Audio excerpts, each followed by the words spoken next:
Hello, I'm Dylan. And I'm Keon. This is Trust Your Doctor, that podcast with a foolproof retirement plan, because this week we watched Voyage of the Damned. Written by who else but Russell T. Davies. Directed by James Strong. And aired on December 25th, 2007.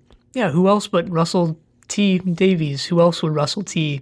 let write the Christmas special but himself? Maybe he just didn't want to commission another writer for one story that was like barely even part of the season. Yeah, maybe. Just served as a weird kind of gateway, I guess. Yeah, I'll say what I just said right before we started recording. You know, it did what it needed to do, which is introduce a bunch of cool characters and then kill them all off because they're not part of the rest of the season. Well, I also watched Time Crash, which was a Children in Need special in, I think, 2007. I'm going to double check that, though, because it might have been 2008. No, it was 2007. Which features the 5th Doctor and the 10th Doctor meeting. It was written by Stephen Moffat. First meeting of a reboot Doctor with a classic Doctor. Huh. Yeah, I forgot to watch it, so I won't comment. It's only about, I want to say, 8 minutes long. Picks up right when Martha leaves, and it explains why the Titanic crashes through the TARDIS at the end, because basically the 10th Doctor and the 5th Doctor's TARDIS like collide, so they merge. That's why the 5th Doctor is inside the 10th Doctor's TARDIS. Then they have some witty banter. David Tennant says some stuff about how the 5th Doctor was his favorite Doctor when he was a kid, except under the guise of it being the Doctor talking about how the previous Doctor was his favorite incarnation. The 5th Doctor, fanboy. The 5th Doctor doesn't believe the 10th Doctor is like his future incarnation until the 10th Doctor solves the problem, which is that the collision of their TARDISes is going to rip a hole in space and time exactly the size of Belgium, until the 10th Doctor resolves the problem. And the 5th Doctor realizes that the only way the 10th Doctor knew how to solve the problem is because he remembered seeing the solution when he was the 5th Doctor. Wow. Yeah, that is something Stephen Moffat would write. Yeah, it is. And then at the end, the 5th Doctor goes off, and right before he leaves, he tells the 10th Doctor to put up his shields, and the 10th Doctor forgets to put up his shield, so the Titanic crashes through the TARDIS. That's why the Titanic crashes through the TARDIS, because the 10th Doctor forgot to put his shields up. Yeah, this is kind of a retcon, since that obviously didn't happen. And the Titanic just crashes in right as soon as Martha leaves. So I mean, there's a cut there where it would fit pretty much perfectly. Oh, great. This is some big finish level stuff. They're putting things in cuts now. I mean, like I said last week, watch it first and then make your determination. Right, but you didn't watch it, no, I didn't watch it, so I can't talk. Isn't David Tennant married to Peter Davison's daughter? Yeah. Yeah. Oh, God. We've mentioned that on the show before, I think. Yeah, David Tennant. Really weird. And he met her on Doctor Who in the next season when she plays the Doctor's daughter in the episode The Doctor's Daughter. Oh, God. That's really weird. So, yeah, there you go. A little bit of Who family, I wouldn't say incest. No, but I mean, just imagine like becoming the son-in-law of like your childhood hero. I mean, that'd be pretty cool in some ways, but that'd be really weird. It might also suck. I mean, I don't know. I don't know. We always say never meet your heroes, so maybe it sucks because they're not who you expected them to be. Maybe it sucks just because they're like not that great. I don't know. Anyway, so the Titanic crashes the TARDIS. The Doctor's like, what the heck? He flips a switch or something, and the TARDIS just repairs itself. And I thought they were just going to, like, write this off, like, oh, shoot, we wrote ourselves into a corner with this Titanic thing. Better just write it out and do something completely different. But no, thankfully they didn't do that. No, so the Doctor lands then in the Titanic, and he's, like, walking around. It's like, this is pretty cool. And you think it's, like, the real Titanic for a while, and then the Doctor sees, like, an angel robot thing who like moves its head, and the Doctor's like, what the heck? Yeah. And then he looks out a window and he's like, of course. And then it just pans out to reveal that they're in a space liner orbiting Earth. So it's actually the spaceship Titanic and not the ocean liner Titanic, I guess. Yeah, it looks like it's designed to look like an old ship, so like the Titanic, I guess. So yeah, this story kind of felt like a mashup almost of Delta and the Bannermen and like what was Enlightenment, I think was the one with the race. That was Enlightenment. Delta and the Bannermen because of like the people vacationing on Earth or whatever it was, but yeah. Anyway, I really liked the host, these angel dudes, these angel robots. They're all gold and stuff, and like I just thought the name was clever, right? Because they're the hosts of the party, and they're also like the heavenly host. Wow. Oh boy. Thrilling. But yeah, and I also really like this scene where the Doctor's just walking around because it has an orchestral remix, I guess, of I forget what song it was. It was a Christmas song. Might have been Jingle Bells. But yeah, this is like one of the least obnoxious Christmas songs I've ever heard. Yeah, because it was orchestral and in the background and not in your face like every Yeah. other Christmas song in existence. Yeah. And overall, I really like the soundtrack in this. It felt a lot higher quality than the show. So, I don't want to say I'm hoping that they keep doing this because I know they're not going to. If there's one thing watching Doctor Who has taught me, it's don't get your hopes up for anything. Well, I think that's actually interesting because I think Murray Gold actually gets a lot more freedom moving forward. And actually, we should mention that there's a new title, Theme. Oh, yeah. It's pretty much the same as the previous one, except more orchestral. And also, this is the first appearance of, I guess, what people call the chase counter melody, which is added to the bass line. Because the previous theme just had the da da da dun da da da dun, but then Murray Gold added some extra strings doing some other things that I'm not going to try to replicate. I mean, this actually sounded more similar to the early, like the first Doctor theme, like early stuff on the classic show, because the bass line felt a lot more pronounced and obvious like it was back then. Yeah, I think it's because he added that whole counter melody, which makes it a lot more of a prominent part of the piece rather than just the background addition to the main melody. Yeah.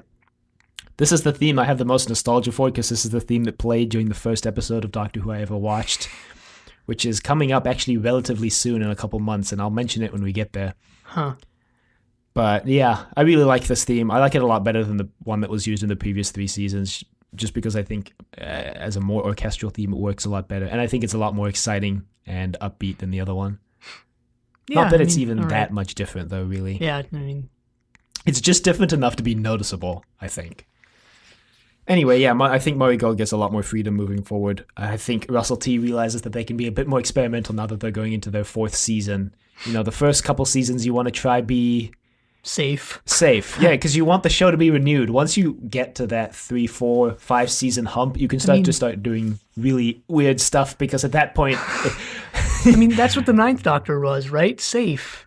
Yeah, but I mean, I would argue Series 2 was pretty safe too. Series 3 is when they started to get a little more really experimental. Safe as well. Brought Rose back, so... Yeah. Series 3 was when they started to get experimental. And Series 4 we're going to see is going to be very interesting, I think. In my opinion, Series 4 is very interesting. Anyway, because there's no Martha in the story, we have to meet the companion, the pseudo-companion replacement for the story, Astrid. By Kylie Minogue. Yeah, Kylie Minogue. I don't know. I always heard it pronounced Minogue. Minnow, like the fish.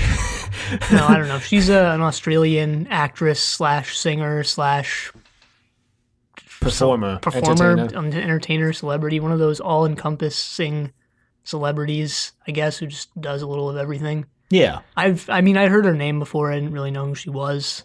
Yeah, I'm not really familiar with a lot of her music. I know there's at least one song of hers that I had heard before but didn't know was by her, but I can't remember which one it is now. So she's moderately famous, especially so in Australia, I think. Yeah, I couldn't tell if she was trying to do a British accent in this or if she was just, because, I mean, her accent sounded Australian, so she was either trying to do a British one and not really doing it that well, or she was just not doing anything. In her natural voice, maybe. And I couldn't tell. I mean, I just couldn't tell. I didn't really notice it. It didn't really bother me. I actually liked her acting in the story. I thought it was pretty good. Yeah, she was good. I mean, this show has brought, well, Rose, obviously. Billie Piper was, again, I'm not familiar with her music, but apparently a pop star like before Doctor Who. So it was a surprise to me that like she was actually a good actor. And yeah, I guess Kylie Minogue does a good job on this too.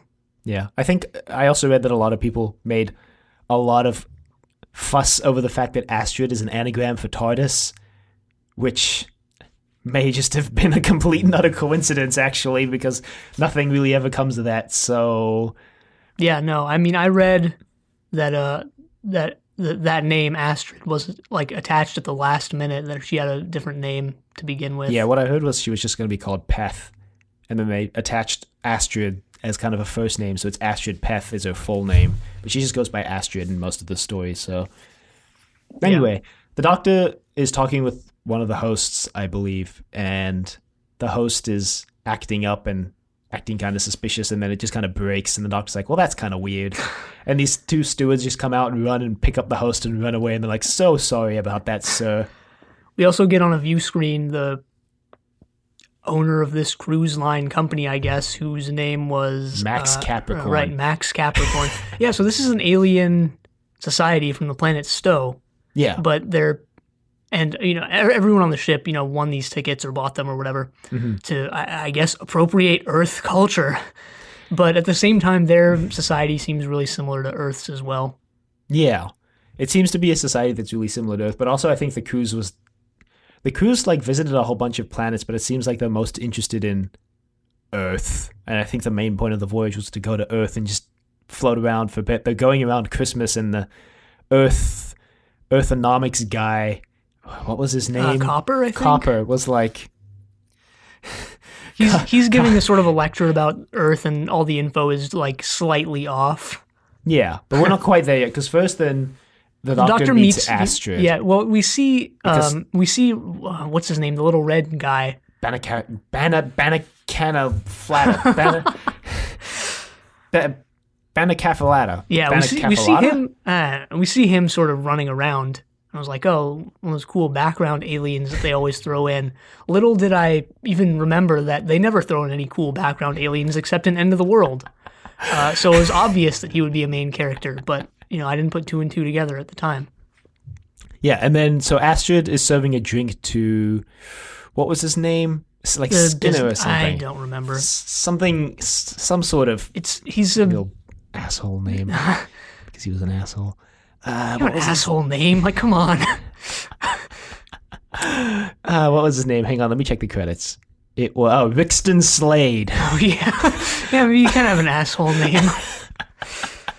Yeah, so Slade is sort of like a businessman. Yeah, that's basically it. He's just a businessman. Yeah, he, knocks the tray of drinks that Astrid's carrying him, and he, complains to her, and the doctor comes over and helps her pick up the glass, the shattered glass, which is just all over the floor now. Yeah. And she's like, oh, don't worry, I can do it. And he's like, no, I'll help. I don't know why he's drawn to this waitress. Couldn't possibly be because she's blonde and approximately teenager sized, something like Rose. Couldn't possibly be because of that, right?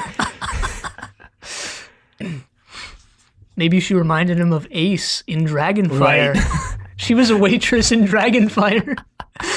Yeah, that's what he was thinking. Man, that waitress looks a lot like Ace.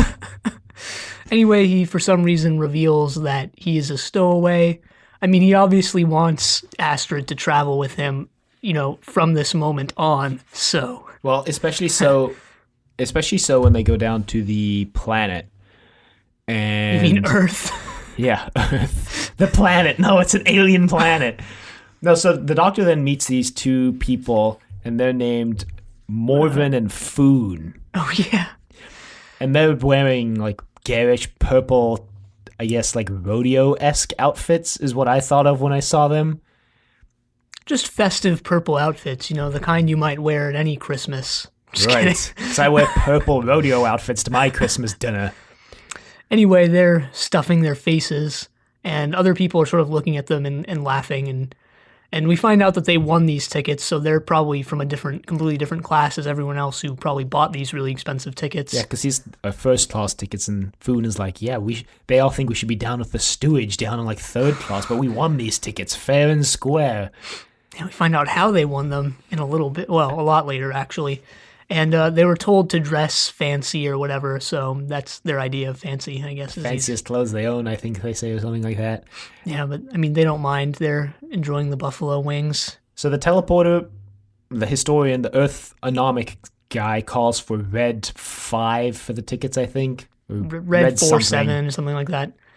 Red 62, I don't know. Red leader checking in. Over. And Foon and Morven have... this is their ticket. So they ask the doctor if he's part of it, and he's like, yeah, sure, why not? So they all go off. Well, they really like the Doctor also because the Doctor turns to the people who are The Doctor doesn't laughing. treat them like human scum. He treats them like people, Like but he also turns to the people who are laughing at them and like uses his sonic screwdriver to pop the champagne in their face. And they're like, "Did you do that?" And he's like, "Yep." And they're like, "Haha, I like you." Yeah, a lot of sonic screwdriver use in this episode, on par for the course for a Russell T episode.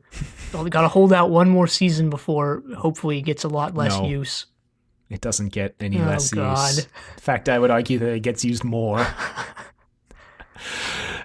So he goes over and he calls Astrid over and he's like, "I got a gift for you." Because Astrid's talked about how she joined this, she got this job because she wanted to travel. Yeah, she saved up, working as a waitress somewhere else forever and ever to get this job. And turns out she's still working as a waitress on the ship. Because she just wants to stand on an alien planet and look up and see a sky that she doesn't recognize. So the Doctor's like, "I've got a gift for you." And he takes her down to the planet with him. He uses his psychic paper to convince the Earth copper that he's part of Red 6-2 or whatever with +1, which is Astrid. And he's like, "Yep, okay."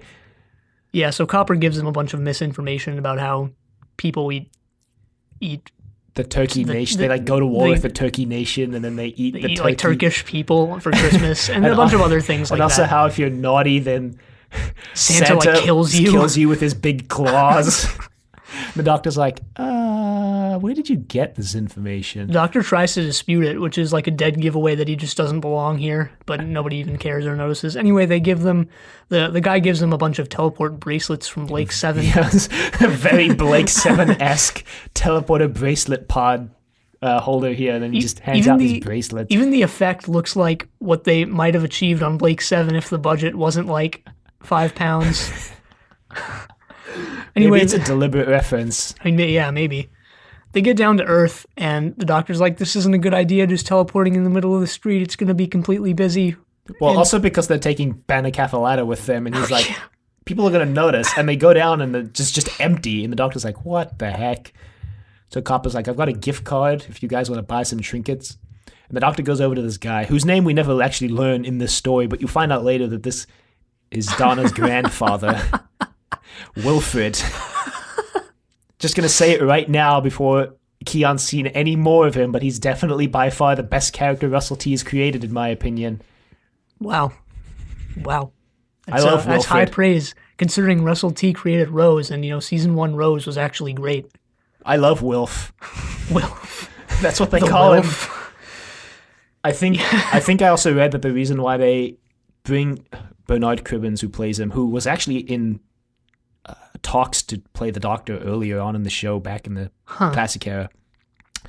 They bring him back because the guy who plays Donna's father in The Runaway Bride ends up passing away before the season gets filmed, so they wanted to write in another kind of father-esque character or figure for Donna, so they decided to introduce her grandfather in Wilf. Yeah, it's interesting. I actually knew that this guy came back. I just didn't know in what capacity. Didn't know he was Donna's grandfather. Well, now you know. And also, he basically explains that the reason why it's empty is because London has a terrible track record the past 2 years at Christmas. So everybody decided to ditch London this year in case something else happens.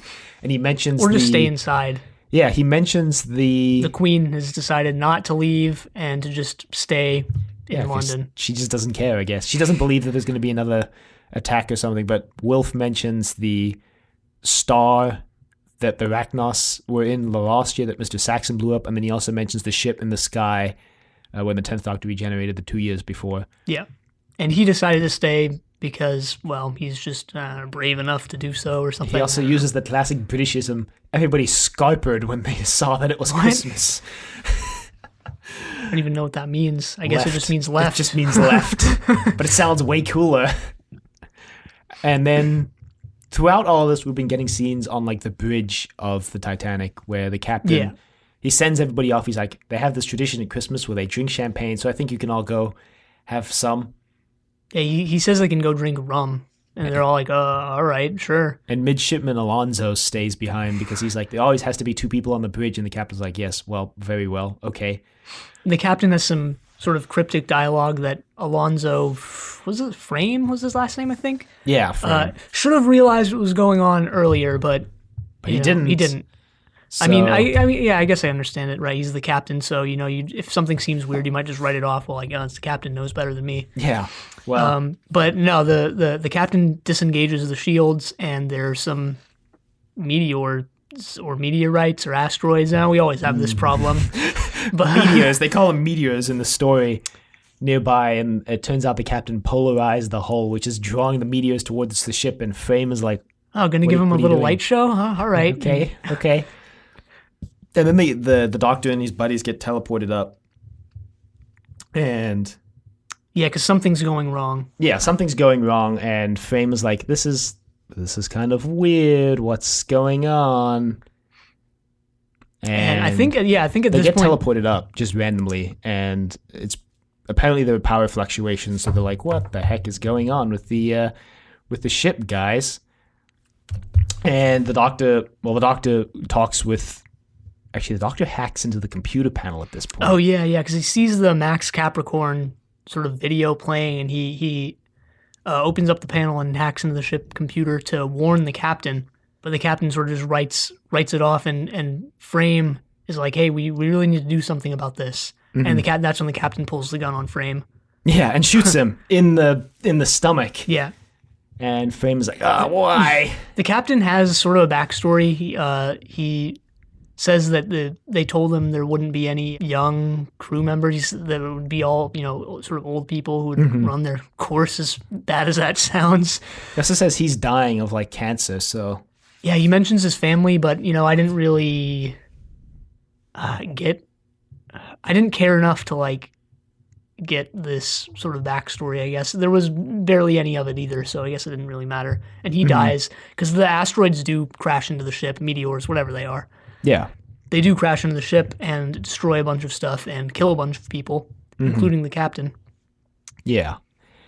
And there's the doctor gets scene dragged away because he sees the meteors coming on the scanner, and he's trying to tell everybody to get out, and they think he's just crazy, so they're dragging him away. But then Slade sees them as well. He's like, "Hey guys, there's meteors." And yeah, when the meteors hit, the doctor and his posse end up getting separated from everyone else.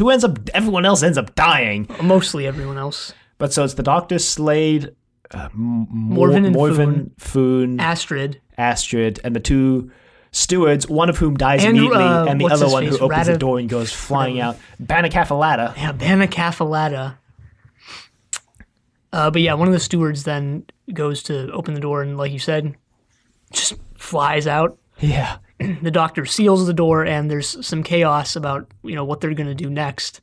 Yeah, because they think everyone's dead, and Doc's like, "I'm going to save all your lives." And also everyone on the planet down below, because the Titanic's going to crash into Earth and kill everyone. And because this is a Christmas special and sort of just a standalone thing, the doctor sort of introduces who he is here in a more concise and detailed version than we've ever seen before. He's like, "I'm the doctor. I'm 903 years old. I'm a Time Lord, and I'm the one who's going to save all your lives. Do you have a problem with that?" And Slade's like, no problem. So they start to make their way through the ship, and they contact Frame on the bridge, and he tells them that they're probably one of the only groups of survivors left because most other people are dead. Yeah, the doctor's like, "Frame, you don't sound too good. Are you all right?" And he's like, I'm fine. Don't worry about me." He's like playing off the fact that he has a bullet embedded in his stomach. So the host tried to attack Frame also. Yeah. Well, not yet. Not yet, but I can't remember the exact order. Well, so yeah, things. What happens? The doctor and his posse end up making it to this stairway that's blocked, and so Banacafalata goes through the hole first, and so he's clearing the way from the other side, and then Astrid goes through because they're the smallest. So. Yeah, we didn't mention that Banacafalata is like 2 feet tall. So they're clearing the way from the other side, and Slade makes some snide comments about how Morven and Foon won't fit, and they're like, whatever. And then, so they're trying to fix one of the hosts because they think the host can help them clear the way. Yeah, they find one of the hosts, and Morven and Foon are like robotics experts, so they are trying to fix him. Mm-hmm. And meanwhile, everyone else is sort of trying to clear the path. And then this is where we get some more backstory about Foon and Morven, which was nice because I liked them. But it's revealed that Foon won these tickets by calling the sweepstakes like 5,000 times. Yeah, and she's like, we may as well just have bought the tickets for that cost because it was a credit per call, apparently. Yeah, so they spent 5,000 credits, and Morven starts laughing, and he's like, we're never going to be able to pay this off. Foon's like, yeah, aren't you mad? And he's like, no, we're probably going to die anyway, so... And even if we don't, what's there to be mad about? Doesn't matter anymore. At least we survived. Yeah, you know, if I was Morven, I would be fuming here because, I don't know, I just wouldn't believe that I was going to die. Anyway, this is when Frame reveals that the hosts are being controlled because the hosts try to break through the door and he seals them off. Yeah, Deadlock seals the door so nothing can get in. Yeah, which is a problem because we didn't mention that the Doctor and his group are actually trying to get to where Frame is, which is the bridge. But he seals the door so nobody can get in, and he can't get out unless he wants to die. So, which he doesn't. And then we find out that some people survived in Kitchen 5, although not for long because then the hosts bust through and kill them. That's actually how Frame first figures out that the hosts are evil. Yeah. Because they do that. Programmed to kill everyone. They do that right before they attack Frame. Yeah, he contacts Kitchen 5, and they're like, we're alive, we're fine. And the host comes in, they're like, oh, phew, it's the host. They can help us. And then the host says, I forget what they say, but I forget their little phrase. It's like ordered to kill or information. Right. Ordered to kill. Information, kill all survivors. Yeah, something like that. And they use their little halo things as weapons. I guess these things are razor sharp. Yeah. They throw them and they like slice people up, I guess. We also find out that Banacafalata is actually a cyborg.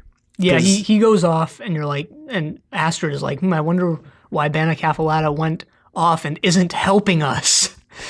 And she goes off and finds out that he is out of juice. And he's recharging, so she's like, okay, that's fine. I won't tell anyone, because apparently there's like cyborgs are discriminated against. And he didn't want anyone to find out that he was a cyborg, which is why he went off, but Astrid is okay with it. She tells him that she's okay with it in like the most derogatory way possible. She's like, I hear cyborgs are getting their rights now. You can get married and stuff. And Banacafalata is like, to you? And she's like, you gotta buy me a drink first. Then she tells the Doctor she thinks she just got engaged. And he's like, yay, I'm happy for you. Anyway, this is when Morven and Foon get the host fixed, but the Doctor realizes that the hosts are programmed to kill people. But it's too late. The host is activated again. So they run through a little opening that they create. Yeah. No thanks to, what's his face? Slade. Yeah, he just runs through first and he's like, haha, I'm through. And then Foon's trying to get through and Astrid and Banacafalata are like, can you help, please? And he's like, well, no. Actually, it's only Copper holding... Oh, yeah, Copper. We didn't actually mention that Copper survived and is with them. Oops. Kind of important. So Copper is holding the door open with a metal rod, and no one else is helping. And what's weird is that Astrid and Banacafalata give Slade crap for not helping, yet they're just standing there as well. Well, I think they're pulling Foon through, and then they pull Morven through. Yeah, I guess. And then the Doctor comes through, and then... Slade never really gives a reason for not helping. He's just like, no, I'm not going to help. And then they make it... Through that, they make it to this bridge, where basically the rest of the whole party dies. I mean, I was going to say, then again, Slade does, benefit from all the death here. So... by the end of it. But anyway, yeah, they get to this bridge, which is positioned over the engine of the ship, which is exposed thanks to all the damage. Yeah. Or maybe not thanks to all the damage. Maybe this is just part of the design. I don't know. Anyway, it's exposed, and there's only a long, thin walkway to get across. Yeah, it's like one bar, and like one steel bar across, but the Doctor says it's like 1,000 times stronger than it looks. Titanium, because Slade makes more snide comments about Morven and Foon not making it across, and Morven's like, it's okay, we'll go lost, and he goes to lean on a railing and just falls and dies. Yeah, This is the most like out of nowhere death in this whole story. Yeah. Foon like breaks down. I was so blindsided by Morven just falling and dying here. I didn't remember this happened. I was like, whoa. I thought it was pretty funny, actually, just the way it just happened out of nowhere. And how it wasn't even part of really the conflict of the story. It was just him accidentally falling and dying. Yeah. Kind of sucks. Anyway, Slade just bolts across the bridge and makes it, and he's like, yeah. And then he tries to pull an Indiana Jones and asks the doctor to chuck the sonic screwdriver across, and the doctor's like, yeah, right. Because Banner Cafelata and Astrid are crossing, and the doctor is trying to get Foon to cross, but she doesn't think she has anything left to live for, so the doctor says he's coming back for her. He's going to go open the door for Slade first. Yeah, meanwhile, the host is breaking through the door as they speak, which is weird that the doctor... That's why I thought the doctor saying he would go back for Foon was weird, because the hosts are, like, right there, and they'd probably kill Foon if they make it through.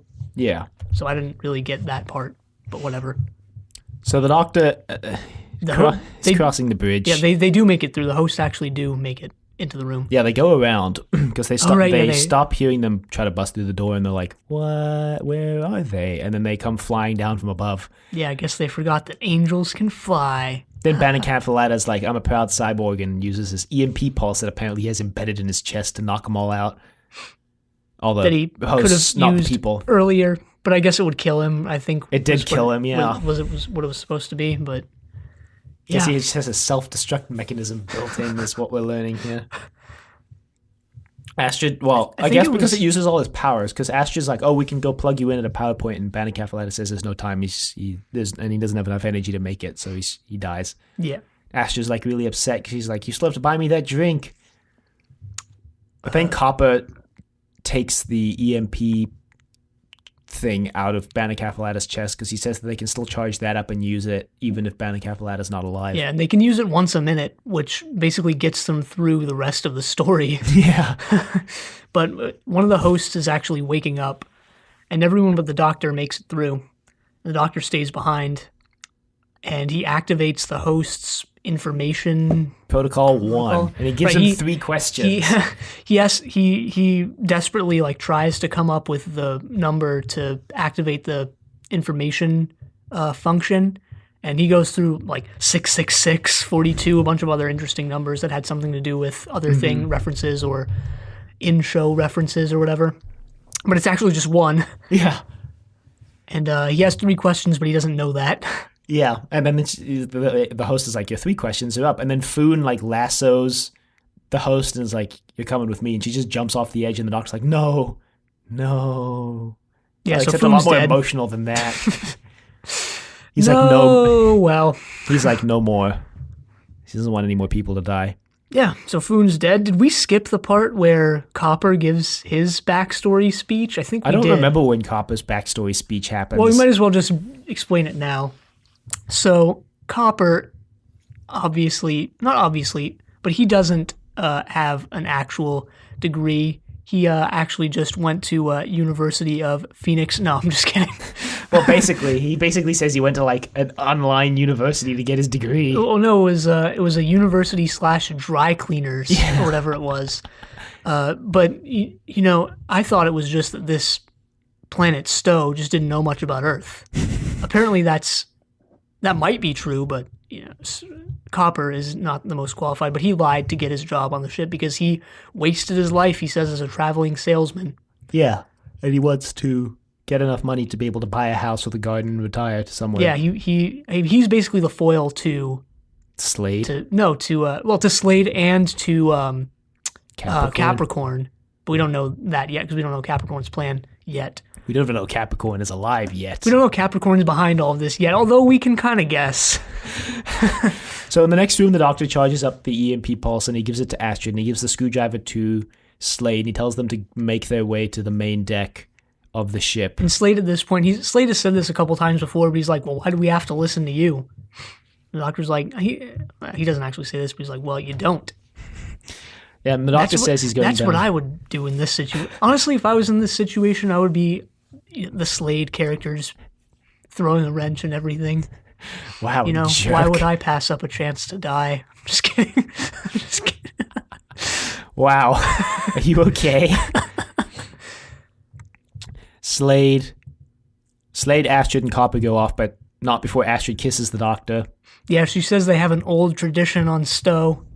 Which is kisses the doctor. The doctor's like, yeah, that is a really old tradition.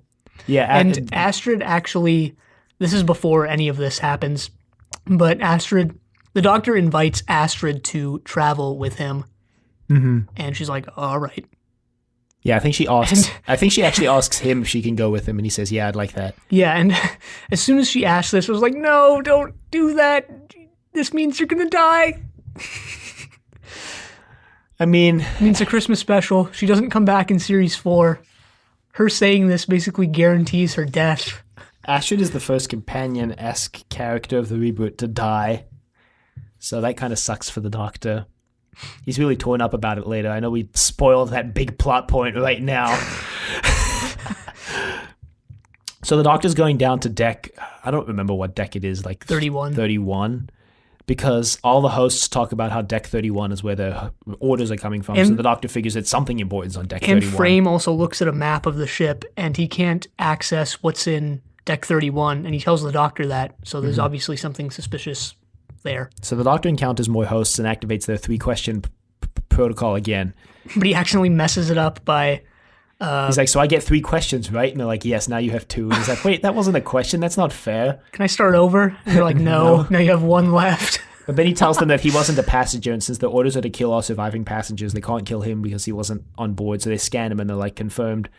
They're So like, darn, you loopholed your way through our foolproof mechanisms. No, they don't say that. They're just robots.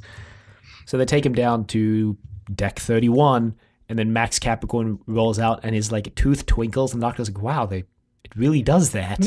Okay, so first the first time you see Capricorn, you pan up from the bottom of his cybernetic wheelchair thing up to his face, and I thought this was going to be, I mean, I didn't really think it was going to be Davros, but it was kind of Davros-esque the way they introduced him. Yeah, I guess. But it's not. It's Max Capricorn. It's Max Capricorn. Meanwhile, throughout all of this, we've been getting scenes of Astrid, Copper, and Slade EMPing their way through the hosts. Yeah. And then they make it to the main deck, and then Astrid realizes the teleporter bracelets still have some power. She calls up Frame and tells him to give the bracelets power so she can teleport down to deck 31 because the Doctor's alone and he shouldn't be alone, and also he needs help. Which is true because Max Capricorn now reveals his master plan. Which is a pretty dumb plan when you really get down into the nitty-gritty of it, but I'm going to talk about that in just a second. Seemed like a pretty foolproof retirement plan to me. So basically his plan, apparently the board kicked him out of his company, Max Capricorn Cruise Lines. Yeah.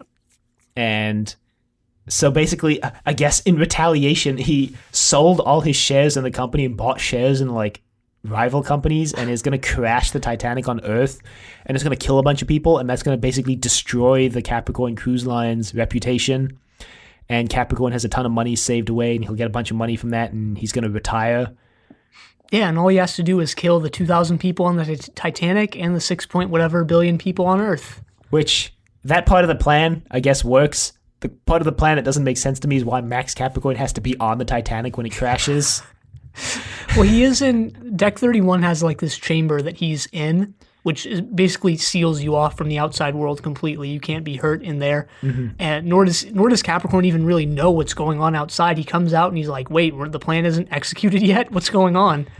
But still, why does he have to be on the ship to execute this plan? Yeah, no, I don't know why. Like, he could just go live in some beach house while the Titanic crashes a billion light years away without him even being near it. I mean, he could also just, like, embezzle money, rob banks, or, like, come up with another plan that's a lot easier and quicker than this, right? Yeah, I guess, but this is Max Capricorn, What does that even mean? We just met Max Capricorn. Never underestimate Max Capricorn. I made that mistake years ago. What? When? That's another story for another time, but this is like the only time it'll ever be relevant because Max Capricorn doesn't come back because he's dead. Well, the show's not over yet. Well, he's dead. Well, the show's not over yet. Astrid finds a surprisingly Earth-shaped and Earth-looking forklift on this alien spaceship. Well, I mean, their society seems really similar to Earth, They have Earth...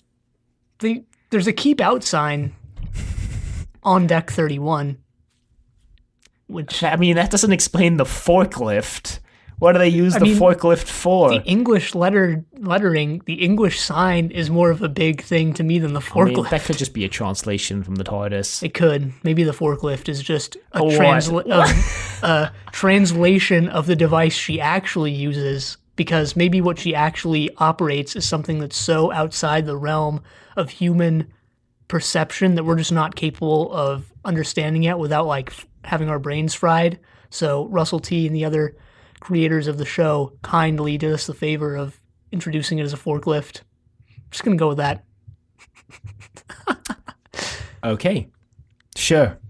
She uses the forklift to lift up Capricorn and just wheels off the edge. The doctor's like, no, please don't. Well, and she's like, sorry. What was weird here, this happens a little bit before this actually, is Capricorn gives the order to the host to kill the doctor. The doctor stops the host by saying, no, wait a minute. So apparently that is enough to stop the host. I guess. But then Astrid comes wheeling in like, no. And yeah, her and Capricorn have this like jousting battle of speed where they try to push the other, but then Astrid realizes it's a forklift, so she could just lift Capricorn off the ground, which removes his wheels from the ground. And she drops him into the engine. Yeah, she wheels herself into the engine too, apparently. Yeah, why didn't she just use the forklift to drop him off? She wasn't thinking in the heat of the moment. It was a very tense moment, and a lot of adrenaline was going, so she just wheeled him off. All right, sure. Oh, right, it was because she said she was going to travel with the doctor, and this is a Christmas special, and she's not in Series 4. Got it. Not that she would know that. We don't know. This could be set after Series 4. There's literally no indication in this story about when it's set, except for the fact that the Titanic crashes through the TARDIS at the end of Series 3. But that doesn't mean that the Doctor went straight from the Titanic crashing through the TARDIS to the Titanic. He could have had the entire Series 4 adventure there, but then I guess he would have recognized Wilf. So yeah, that's the only thing is like you would have recognized Wilfred. Although I haven't watched Series 4. I don't know if he even meets Wilfred, but I'm guessing he does, and they don't recognize each other. Although you can just write it off as like maybe he forgot the Doctor. No, that's pretty difficult given their interactions. That would be pretty difficult for Wilf. Also, you'd have to look at like when every Series 4 story takes place and have it be make sure that it's before or after December 25th, 2007 to really know. But, whatever. I don't really care. Whatever. Yeah, it doesn't matter. Astrid sacrifices herself. That's the important part. She has a death very similar to Foon's and Morven's, where you see like this top-down shot of her falling into the engine really dramatically and slowly. And then the Doctor gets lifted by angels to the bridge through the engine cavity. Yeah, they do the Superman thing, too. The angels put their fists out. Yeah, they also have to smash through the floor of the bridge, so I'll forgive them for that one. They could have used their heads. Metallic heads. Look like they're made of gold, too. So, gold is like one of the softest metals, so... Yeah, so their heads probably would have just crumpled on impact. Then again, it's probably not gold. It's probably something... Space gold. Stowe gold. Space gold. Space gold, sure. And the Doctor basically... Well, the engines fail, and the Doctor's like, great, because they're plummeting into the atmosphere. The Doctor calls up the Queen and tells her to go outside because he thinks they're going to crash into Buckingham Palace. Apparently, in the original draft of the script, the Titanic took the roof off of Buckingham Palace and crashed through it, but then Russell T was like, that's a little too down for Christmas, and also I don't want to destroy any major buildings again. Yeah, interestingly, this is the first Christmas special that has not much to do with Christmas. Yeah, I mean, it had enough. It was a Christmas party, and, that's basically it. And the Doctor gives the Queen a flyby, and the Queen waves and is like, thank you, Doctor. Apparently the Queen knows the Doctor, because the Doctor calls the Queen and is like, tell her emergency code like 67B or something. Yeah. But I guess that's a good thing that doesn't have much to do with Christmas. How many stories can you do like around Christmas in London? It doesn't have to be in London. You could just be Stephen Moffat and adapt other stories. Like A Christmas Carol. Wow.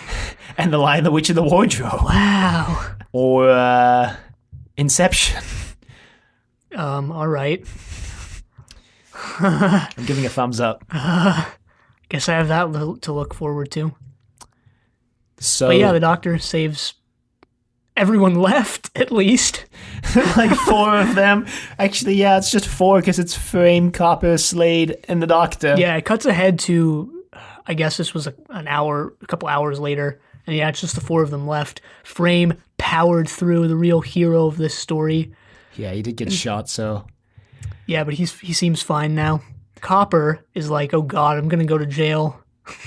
Well, actually, that happens after the Doctor tries to save Astrid. Oh yeah, there's with this. the teleporter bracelets because they introduce. I wish they had a line of dialogue or introduced this earlier because it kind of seemed out of nowhere. Mm-hmm. Where they introduce how the teleporter bracelet can suspend your molecules or something. Yeah, for if they have an accident down on the planet they beam down to, they can like reconstruct them back in the teleporter buffer or whatever. So the Doctor's trying to reconstruct Astrid, but there's not enough energy or even enough of the teleporter cabinet left to complete the process. Yeah, the Doctor sees some sort of projection of Astrid, and he's actually, I think he walks over and kisses the projection. Yeah, and then he but Copper, opens the window and she flies out, and he's like, now you don't have to wait anymore, you can fly. Yeah, it was Copper who told him, like, hey man, you gotta let her go, right? She's dead. She's just even if... I think he actually says something along the lines of, like, you could keep her around in this projected state, but, you know, who would want that or something like that. And That's also, what I got out of it. And then afterwards, Slade comes up to the Doctor, thanks him, but then he's like, I made a ton of money off of that because I sold all my shares in Capricorn Cruise Lines right before the meteors hit. And then he leaves, and Copper's like, you know, of all the people you choose to survive, I bet it wouldn't be him, but who would you be if you could choose who to survive? You'd be a monster, which I just realized is like foreshadowing to the end of the 10th Doctor's run, but anyway. Huh. Yeah, interesting. It is interesting. I guess Russell T already had the seeds of the arc planned out now, maybe. Although there was some uncertainty about whether or not David Tennant would come back for a Series 5 or not. But it seems like Russell T had some ideas already banging around a year, 2 to 3 years in advance already, because the 10th Doctor regenerates at Christmas 2010, I think. Yeah, probably had a couple ideas bouncing around for his last hurrah. How we would end his run with a bang, I guess. I don't know. I haven't watched anything after this. But yeah, obviously. The Doctor's really upset, and Frame is talking about how the space cops are going to come and talk to them. And then the Doctor's like, you know what, Copper? I have a gift for you. And he gives him a teleporter bracelet, and they just teleport down to the planet. And he's like, all right, well, you can just live here now, Copper. You can do whatever you want. And he's going to give Copper, like, money. Well, Frame, like, he, like, okays this. He sees them leaving and then just gives them a salute. Yeah. And Copper, I think, has this line where he's like, well, I guess going to jail for 10 years doesn't sound that bad. And I was like, yeah, no, it sounds pretty bad. But anyway, yeah, they get down to the planet, and yeah, it turns out Copper is loaded. Yeah, because the Doctor's going to go put money on the credit card, and he's like, how much did you put on this, Copper? And he's like, oh, I put like £1 million. And the Doctor's like, oh, wait, what? He's like, what is that? He's like, oh, I knew it was too little or something like that. Because this was the card he got for everyone who he brought down to Earth to buy souvenirs. Yeah. He was like, darn, I knew I should have put more on the card. The Doctor's like, no, you're rich. Yeah, the Doctor's like, you're rich. Go buy a house or something. Just live low. Don't make a big ruckus. And he's like, okay, sure. Yeah, this was kind of weird because the Doctor was so visibly mad at Slade for being like, guess what? I got rich out of all of this. Whereas, you know, Copper is almost in the same situation. Although they come from completely different places to the same destination, I guess, if that makes sense. So, well, Copper's also been beat around by life for 70 years, and all he wants to do is just retire and buy a beachside house with a garden. And you can see the Doctor's really happy that when Copper realizes he can finally buy the house with the garden. And that's all he ever wanted, is a house with a garden and a kitchen. Yeah. Yeah, no, I mean, I see the difference between Copper and Slade, like, obviously. I'm just saying it's, you know, all right, sure. I guess. And then the Doctor goes to the TARDIS and leaves. Copper, like, makes a statement that indicates he wants to travel with the Doctor, but the Doctor's like, I travel alone. Doctor's like, sorry, I only travel with young women, so no. and then it ends. Just yeah. Right there. And then we get a preview of this whole season that spoils one. Spoils the Ood. Spoils the Ood Peter Capaldi. Back. Yeah, Peter Capaldi. He's in the Pompeii episode, I think. Yeah. It also spoils that Martha comes back. Yeah. Yeah, it does. I knew that Rose was coming back. Didn't know that Martha would be back though. So thanks. It's supposed to Santarin's coming back too. Yeah, it does. The final shot of the preview is a close up of a Santarin face, which I thought that was kind of nice because if you'd only watched the reboot, you wouldn't really know who they were. So you'd be like, "Whoa, what is this?" But then it's a nice little nod for people who watch the classic series and they're like, "Oh wow, the Santarins are back." Yeah, but that scene with Martha was just thrown in there, just in the middle. Yeah. Although I'm glad that both Martha and Rose are coming back for hopefully just an episode each. Maybe they'd even meet. I don't know. Although I don't know how that would be possible. Let her go, Russell T. That's all I'm going to say. That's all I'm going to say. I don't know. I enjoyed this episode. I didn't think it was great, but I thought it was fun. Yeah, I enjoyed it as well. I thought it was pretty good. I had a lot of nice character moments for the Doctor. The Doctor's clearly sad about traveling alone, even though at the end he goes off to travel alone for some time more. Yeah, I did. I think my favorite part of this episode was the music, because it's just a lot higher quality than anything we've really ever seen on Doctor Who so far. Mm-hmm. And I hope they keep up the trend of using music of this quality. Although, like I said, mentioned before, I'm not going to get my hopes up. Well, like I said before, I think Murray Gold definitely gets a little more slack on his leash to do whatever he wants, and especially so in the Moffat era. I think he lets Gold kind of run wild a little bit sometimes, maybe to a fault. Well, this is Russell T's last season that we're going into. Yeah. And, I mean, I've really enjoyed a lot of the Russell T written stories and the direction he took the show for its reboot. Basically, I mean, he'd been running it at this point since it came back in 2005. Right.